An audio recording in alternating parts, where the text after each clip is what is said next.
देश के 5 राज्यों में विधानसभा चुनाव होने जा रहे हैं। 7 नवंबर को मिजोरम में मतदान हो चुका है। मध्य प्रदेश में 17 नवंबर को अब मतदान होना है। छत्तीसगढ़ में 7 नवंबर वाला एक फेस हो गया है। 17 नवंबर को दूसरे चरण का मतदान है।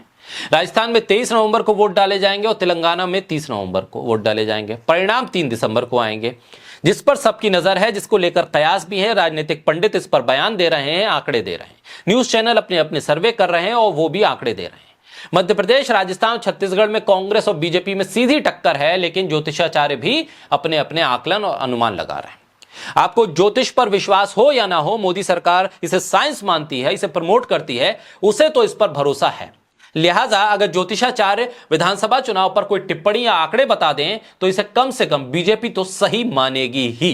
बोलता हिंदुस्तान पर मैं हूं आपके साथ मिर्जा शाकिर अली बेग। न्यूज चैनल के सर्वे तो बीजेपी की हार दिखा रहे हैं। ये बता रहे हैं कि इस बार पीएम मोदी के नाम पर चेहरे पर भी वोट नहीं मिलेंगे।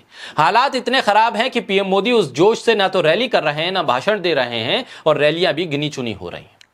तो क्या बीजेपी ये महसूस कर रही है कि कर्नाटक रिपीट होने वाला है? कर्नाटक वाला खतरा बीजेपी को लग रहा है कि आने वाला है। क्या न्यूज चैनल के सर्वे को सही मान रही है बीजेपी? वैसे सट्टा बाजार के सर्वे भी बीजेपी को पस्त बता रहे हैं। अब बस आज ज्योतिषाचार्यों से है, अगर वो बीजेपी के पक्ष में कुछ कह दें, कुछ आंकड़े दे दें, माहौल बना दें, तो इन आंकड़ों को जीत बताकर ये कह दिया जाएगा बीजेपी की तरफ से कि हम जीत रहे हैं। अगर ज्योतिषाचार्य कुछ जीत के आंकड़े बता दें, भविष्यवाणी कर दें, तो बीजेपी की उम्मीद जाग जाएगी कि कुछ हो सकता है। लेकिन ऐसा होता हुआ शायद दिख नहीं रहा है, क्योंकि ज्योतिषाचार्यों की तरफ से जो आंकड़े आ रहे हैं वो भी बीजेपी के हक में नहीं जा रहे हैं। दरअसल ज्योतिष के जानकार बता रहे हैं कि वर्तमान में कांग्रेस और बीजेपी की स्थापना कुंडली में चल रही दशा और गोचर कांग्रेस पार्टी के पक्ष में पड़ला को झुका रहे हैं और बीजेपी इसमें पस्त होती हुई दिख रही है। लेकिन अब शास्त्री कौशलेंद्र दास ने भी एक भविष्यवाणी कर दी है, अपनी तरफ से आंकड़े दे दिए हैं। इनकी भविष्यवाणी भी सटीक होती है। 2018 राजस्थान चुनाव के ये आंकड़े खुद अपने ट्विटर पर साझा करके बताते हैं कि 2018 में उन्होंने जो कहा था, जस का तस वैसा ही हुआ। शास्त्री कौशलेंद्र दास ने भी अब बीजेपी को मायूस कर दिया है। शास्त्री कौशलेंद्र दास राजस्थान के संस्कृत विश्वविद्यालय में मनोविज्ञान विभाग के हेड हैं। पिछले चुनाव में यानी 2018 के राजस्थान के विधानसभा चुनाव के परिणाम को लेकर भी उनकी भविष्यवाणी सटीक बैठी थी। 7 दिसंबर 2018 को उन्होंने बताया था कि कांग्रेस को 104 और बीजेपी को 73 सीटें मिलेंगी, सरकार कांग्रेस की बनेगी। और अब एक बार फिर उनके आंकड़े सामने आए हैं।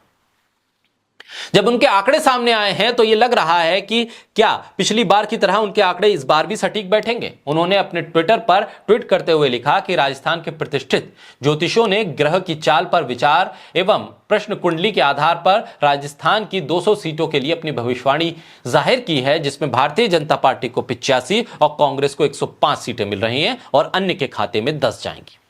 हालांकि पिछली बार से भारतीय जनता पार्टी को कुछ बढ़त दिखाई जा रही है और कांग्रेस के खाते में भी 1 सीट का इजाफा बताया गया है, लेकिन सरकार तो कांग्रेस की बनेगी, ये बात इसमें साफ हो गई है। यानी सरकार तो कांग्रेस की बनने जा रही है। ऐसे में बीजेपी के लिए एक और झटका है। अब असल नतीजों के लिए मतगणना का इंतजार करना पड़ेगा और देखना होगा कि उस दिन जनता का फैसला क्या आता है, क्योंकि ज्योतिष हो, सट्टा बाजार हो या न्यूज चैनल के सर्वे, सब तरफ से बीजेपी की हार के संकेत मिल रहे हैं।